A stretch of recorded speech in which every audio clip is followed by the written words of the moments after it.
Hey guys, what is going on? So I wanted to talk about my experience with Melanotan 2 as I am getting back on it. In fact, I'm already back on it again. I made a video last year talking about my short-term experience with Melanotan. I do have a little bit more time with the compounds, and so I can kind of go into detail with that a little bit more. But I did want to answer some questions because that video that I posted, again, this channel has very few subscribers. Back then had even less. And that video got like thousands of views, and it had, recurring questions and stuff like that. So I do want to answer some of those questions to the best of my ability. But before I get into that, I just want you guys to know that I am by no means a peptide expert or anything like that. So these answers may not be what you're looking for, and I would encourage you to look elsewhere for a more fulfilling answer, but I'm just going to answer them in the way that I know how to do it. So the first one is, a lot of people were kind of scared of the idea of like injecting something and dealing with compounds, and it's kind of a shady, in terms of like it's not for human consumption, and it's you have to pay via Zelle or Bitcoin or something like that, right? I get it. It's kind of a weird situation to be in, and so a lot of people wanted to opt for something like a nasal spray or whatever as opposed to injecting, and so I have no experience with the nasal spray, and I think that's kind of marketed towards people who are afraid of injecting a peptide and doing everything involved with that. And I would say that's probably a good barrier to entry that exists. If you are not willing to do the research, if you're not willing to figure out how to do those things, if you're not willing to take that little bit of a scary step to do something like this, you probably shouldn't be messing with something like Melanotan. So to make it easier to get and easier to buy and easier to use and make it less scary to start, I don't think that's a good thing. That is not really a route I would suggest. So if you're somebody who's like on the fence, oh, should I use this? Should I not? And you're, not willing to do any research on how to, implement these things and dose them and be safe with them and everything like that. If you're not willing to be that person, I don't think you should be using peptides. And so that's kind of my answer with like the nasal spray thing.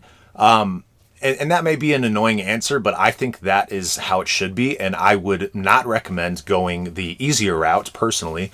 And also there is a similar experience that I had with BPC 157. So I think I said this in the last video, but BPC 157 is how I got started with peptides, and it's the only other peptide I've ever used.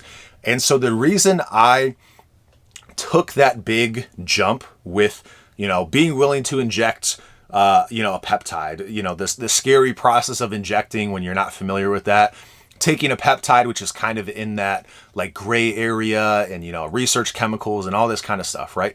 The reason I was willing to take that leap is because I was pretty desperate. I had an injury that was preventing me from going to work, preventing me from making money, preventing me from lifting weights. Like, it was a bad situation. And so for me, I was willing to do that. And it was a scary thing for me too. I mean, I've been there. I know what you guys are dealing with if you don't want to take that jump. And so the reason I did that, again, was out of desperation. And once I was comfortable and once I knew how to do that, then the thought process of trying Melanotan seemed less daunting, but I still went at it with the same approach of, hey, I'm going to do my research and figure out, how safe this is, and, how I should do dosages and how I should titrate up and how I should store it and all these things, right? And so again, I think you should have that level of being serious about it, and you should be willing to do your own research, and you should be able to try and find answers about this. And coming to a YouTube video like mine, a guy who is not, super versed in terms of peptides and just ultimately like going to one YouTube video of some random guy, it's probably not the best idea in terms of getting your information. So I hope that if you watch that video, I was a stop in your long process of figuring out how you should go about this, whether you should go about it or not. And so I don't want to be the guy who shows you how to do all this stuff, because one, I don't have that expertise. I know how to do it, but I'm not going to share that information with other people. I'm not going to tell people how to do things or, what method they should use and everything like that. Outside of just, I do think that you should go for the injection style. I think that is kind of the tried and true way. And the other way is just simply, again, that lower barrier to entry. But with BPC 157, there was a similar story with other people. They wanted to take that orally. And people tried to do the mental gymnastics of everybody online was saying that you needed to inject at the site of the injury. For those of you who don't know, BPC 157 helps aid in recovery of injuries, and it helped me dramatically. And it was a very good decision, in my opinion, to take that leap and to do BPC 157. But everything online, all the experience that, all the research that I did on it, everybody was saying you have to inject at the site of injury. And I wanted to do the mental gymnastics of being like, hey, can I just take it orally? That's scary. I don't want to do that, right? But I ended up doing more research, taking that leap and figuring out how to do it. And, it's the same thing with the Melanotan. Am I saying that doing a nasal spray is not going to do anything? I don't know. I don't have any experience with it. I have no intention of ever trying that. Again, I don't think that is a solution that people should be going for. And I think it's a similar thing with BPC 157. My experience with doing oral BPC, I tried to do that. And again, the desperation led me to go for the injection method eventually because I was losing money and I couldn't do what I wanted to do. And so, again, people want to, and my experience with the oral BPC 157, by the way, was that it didn't do anything, as countless people online said, but I didn't want to listen to that. And so the same thing I would say is arguably being said. Again, I don't have experience with the nasal method, but it's like, does the nasal method work? Who cares? Figure out how to do it with the injectable Melanotan and do that. Like, and maybe that's the answer you don't want to hear. Maybe there's some other guys online who are going to tell you what you want to hear. Maybe this stuff does work and I'm just being overly strict with it. But that's the way that I kind of see it. And that's, my stance on that. So if that's not what you wanted to hear, I'm sorry. But that's just, again, I don't have any experience. So my opinion on the nasal method is irrelevant because I don't even have the experience with it. And I'm probably the least experienced peptide user that you would be coming across anyway. Now, I probably will be more open to using other peptides in the future because I've had positive experiences with both Melanotan as well as BPC 157. And so I haven't had to use BPC in a long time, and that's good. And there are, risks associated with that as well as with Melanotan. But the world of peptides has kind of opened up to me, and then I just kind of have to draw that line of what am I willing to do?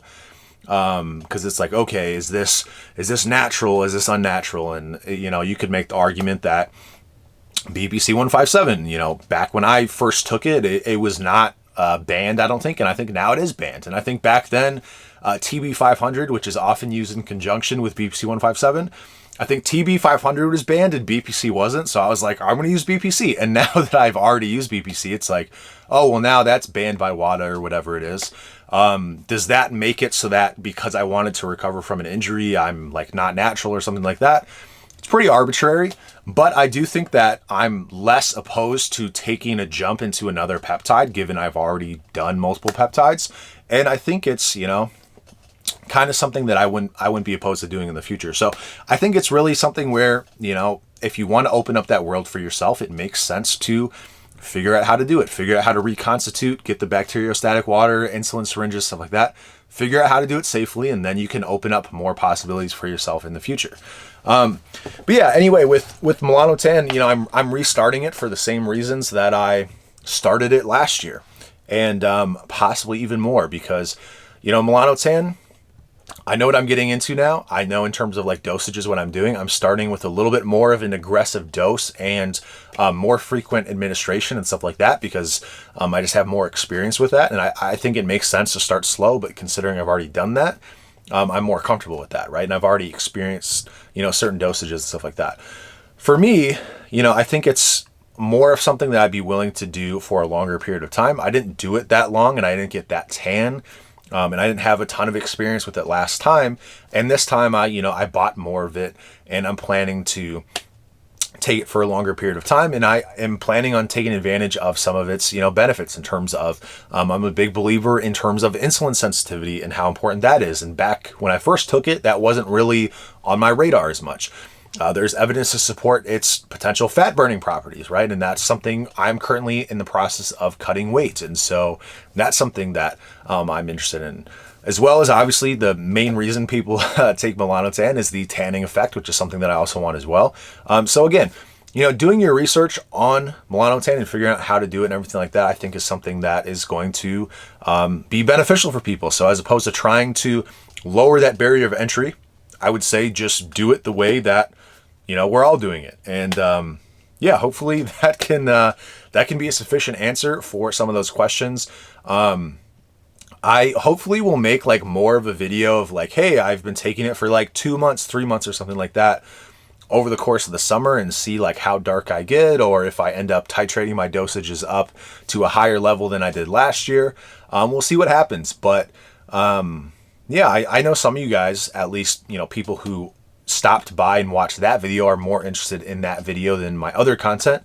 I do plan on putting more stuff out. I just have been in a lull of not making content recently across multiple YouTube channels and Instagram, stuff like that. I'm hoping to get back into it eventually. It's just the momentum is not there. So hopefully this video is among many others that come soon, but can't guarantee that. But I do hope that I put out more videos on my experience with Melanotan in the future, because I understand that YouTube is starving for Melanotan content. So I may be putting more of those out. Not 100% sure. So anyway, that's all I got to say about that. I will keep you updated, and I'll talk to you soon.